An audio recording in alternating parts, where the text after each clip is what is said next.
My name is Stella, and I'm in my 30s. I'm a widow, and right now I'm dealing with a problem. I just realized that $100 is missing. I checked my wallet over and over, searched my bag thoroughly, but I can't find it anywhere. This morning, I withdrew $11,000 for living expenses, so I know I'm not just forgetting. I sigh and hold my head, feeling frustrated. I live with my in-laws, and we support each other after the loss of my husband. 3 years ago, I became the chief mourner when my husband passed away from cancer. He was young, and we were planning to build a happy family with children, but his death was sudden. I loved him deeply. Even in his last moments, he tried to comfort me, saying, "Leave it to me."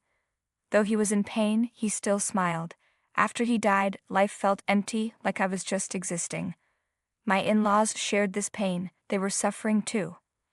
At the funeral, my father-in-law quietly said, "Dying before one's parents, what a shameful thing," and bit his lip to hold back tears. We've been living together since then, like animals huddling together for warmth. My relationship with my in-laws is good. They even encouraged me to find new love, saying, "You're still young and cute. You can meet someone wonderful." I thanked them but told them that I still loved my husband. They said they'd support me even if I found someone new. My in-laws worry about me because I became a widow in my 20s. When I mentioned that I wanted to start working, they encouraged me, saying, "You don't have to overdo it. We'll manage as a family." But after losing my husband, our financial situation became unstable. We hadn't planned for him to get cancer at such a young age, and our savings, meant for building a house, quickly ran out. Now I rely on a survivor's pension and help from my in-laws, but I can't be satisfied with this situation, so I decided to start a part-time job. A few months after I started working, I noticed money was missing. At first, it was just a few $10 bills, but then it became $100 and eventually $200. Since there are only 3 people in the house, me and my in-laws, and my father-in-law is away at work during the day, I started to suspect my mother-in-law. But she's always so kind, saying things like, "I'll make dinner tonight so you can relax." I didn't want to believe she could do something like this. One day, I left my purse with $70 and set up my smartphone to record. The video clearly showed my mother-in-law taking the money without hesitation. I realized she might be stealing to support herself. She often tries to cheer me up, suggesting we go shopping or try popular desserts, but I can tell she's forcing herself to be happy, likely because she's still grieving her son. I understand her grief all too well, so I can't bring myself to blame her. I'm still in my 20s and have some energy left, so I decided to work more until my mother-in-law can find peace. That's why I started working late at night, where the pay is better. It's mid-November now, and the nights are getting colder. Soon, it will be a year since my husband passed away.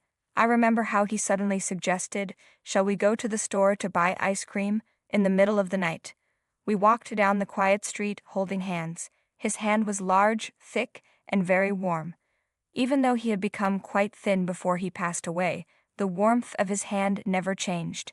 Now I put my cold hands in my pockets and hurried to the store. The store where I work at night is usually quiet but still busy, even though only 2 people work there.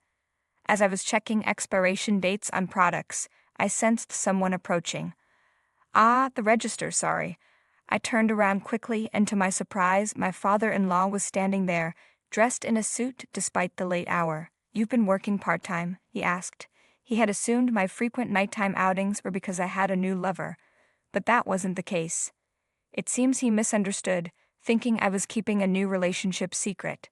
He had dressed up and followed me, intending to meet the person he thought was making me happy and ask them, "Please make Stella happy." When I replied, "I still love him," my father-in-law murmured with a voice full of both joy and sadness, "I see." Then he asked what I expected. "Why are you working at night? Aren't you making enough money? You work during the day too." When I hesitated, he pressed further with more questions. I had kept my late-night job a secret from both of my in-laws because I didn't want to explain the situation with my mother-in-law.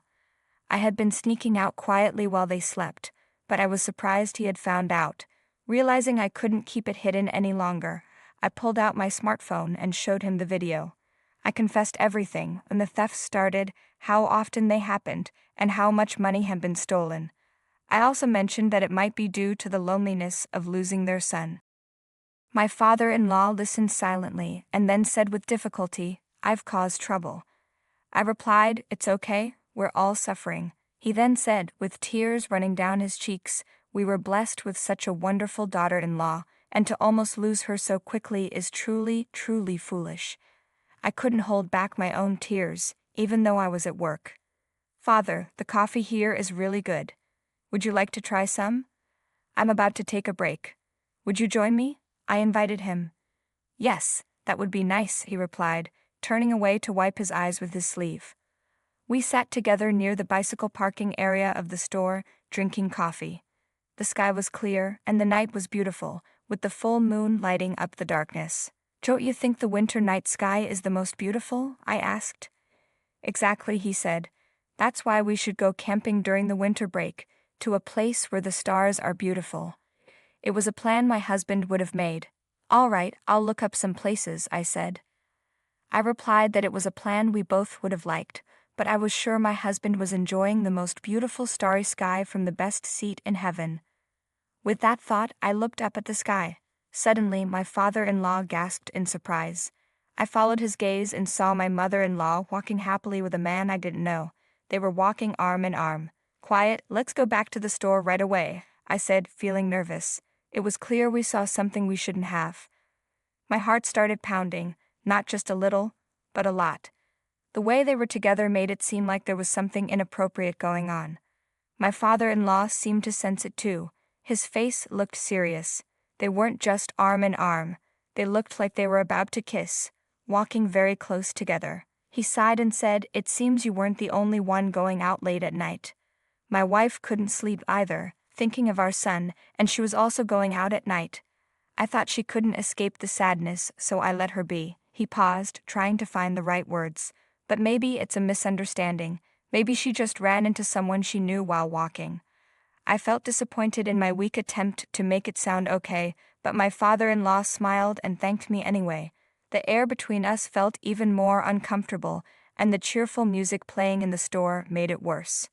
My father-in-law suddenly muttered, "I see, that's what it is." He nodded like he understood something, but I was still confused. I looked at him, full of questions. He said, "Stella, let's keep what happened tonight between us and not tell my wife. I'll handle this. And if my wife takes your money again, please let me know secretly." "Yes, I understand," I replied. "Don't worry about anything, Stella," he said firmly, gently patting my head. A few weeks later, on a Sunday after lunch, he said, "There's something I need to discuss. Stella, please join us as a witness." My mother-in-law asked, "What's wrong? Why the serious face?" My father-in-law waited for us to sit down, then took several papers out of a brown envelope and spread them on the table. My mother-in-law quickly grabbed one of the sheets. It was a large photo of her and a man entering a hotel. My father-in-law had hired a detective to find out what my mother-in-law was doing. "Are you still seeing him?" he asked.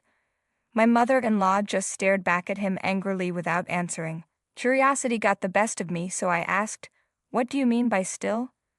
My father-in-law was silent for a while before he quietly started telling the story. "Actually, this was before our son was born," he began. "Right after marrying my father-in-law, my mother-in-law gave in to temptation from outside the marriage. The man we saw at the store was the same one involved back then. My mother-in-law and that man were high school classmates, and they reconnected at a reunion. They had been close in high school and admitted to each other that they had feelings for each other back then. Although my mother-in-law was already married, he was single and attractive. According to my father-in-law, she thought it was the perfect chance to leave her marriage since they didn't have children yet. However, the problem was that the man didn't have a promising future. He was good-looking and dreamed of becoming a famous actor, even starting his own theater group. But there were hardly any members, and most of the performances were just him alone. Torn between reality and dreams, my mother-in-law chose the stable life my father-in-law could offer over the uncertain dreams of her former classmate, giving up the idea of running away with him. But in the end, my mother-in-law couldn't make a choice and lived a double life between my father-in-law and that man. At that time, I was so busy with work that I didn't notice what was happening at home. My father-in-law said with a sad look, giving my mother-in-law a cold stare. He found out about the affair when there was a chance she could be pregnant. Even when she might have been pregnant, she didn't seem truly happy. I started to get suspicious and looked into it, discovering that she had been involved with that man. But my mother-in-law desperately insisted. Our son is really yours truly. She had made the same plea in the past, promising to break up with the man immediately and never see him again. She wanted to build a life with my father-in-law, and he believed her. He thought it was just a brief affair, but it was much more serious. When we saw them at the store, it was clear why my father-in-law's expression became so stern. And to think you've continued this relationship all along, it's truly disgraceful, he said. No, that's not true, she replied, but their relationship looked like they had been together for years.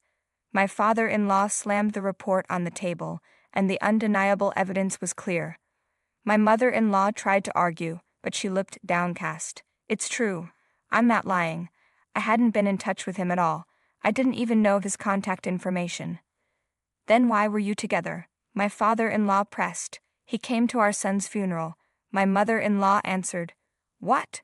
My father-in-law exclaimed in surprise. Maybe you called him because he's the real father. That's not true. Our child is really yours. He just came for the funeral, she insisted. I see. Really, I was just lonely after our son died. I just wanted to see him again. But I didn't know his contact, so I looked up his stage name on the internet and found his theater group's email address. So you started seeing each other again? Because I couldn't help it. I was tormented by our son's memory. I wanted to be free too, she said, turning to me. Stella, you understand, don't you? My mother-in-law pleaded, but I was speechless, frozen in shock as I learned about my in-law's past. How much had my husband known about all of this? Thinking of him made my heart ache as my mother-in-law kept trying to defend herself. My father-in-law just shook his head in disbelief. No matter how believable your story sounds, I won't fall for it anymore. I won't be deceived again, he declared. What do you mean by deceiving? I'm telling the truth, my mother-in-law protested. Just lonely because our son is gone. Is that the real reason? My father-in-law questioned. It's true. Why would you say that? She retorted loudly, but my father-in-law calmly looked her in the eyes. Stella, the money stolen from your purse went to that man's drinking and gambling, he said quietly. What? I was shocked. Have you been giving Stella's earnings to this man? He asked. My mother-in-law didn't answer, but her expression said it all. It was true. Stella knew you were taking the money, but despite that, she thought you were suffering and showed compassion.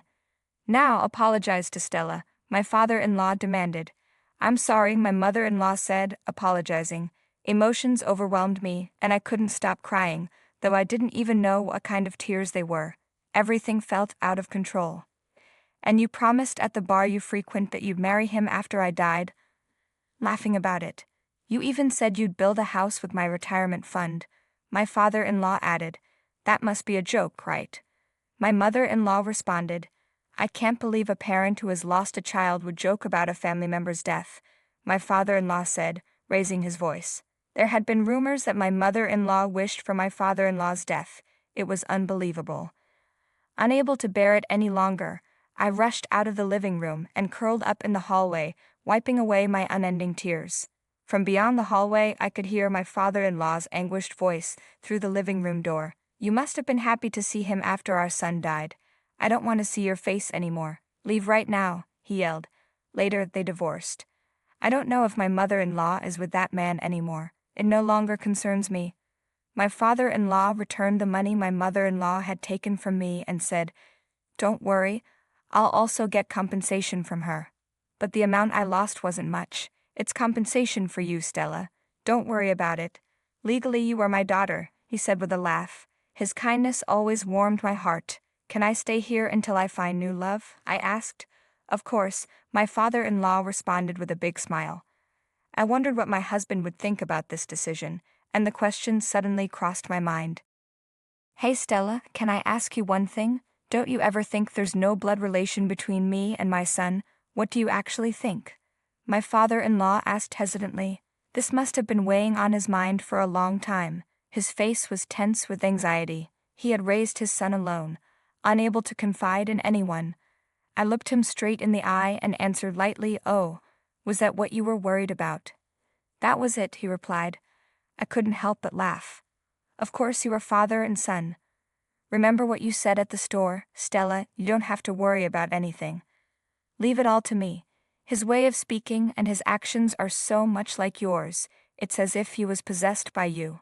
No doubt you are a real father and son, I guarantee it. Hearing those words, my father-in-law started to cry, his emotions finally collapsing. Thank you, really thank you, he said, and I gently rubbed his back. Father, thank you for raising him so wonderfully. At that moment my father-in-law took my hand and squeezed it tightly. His hand was as warm as his son's.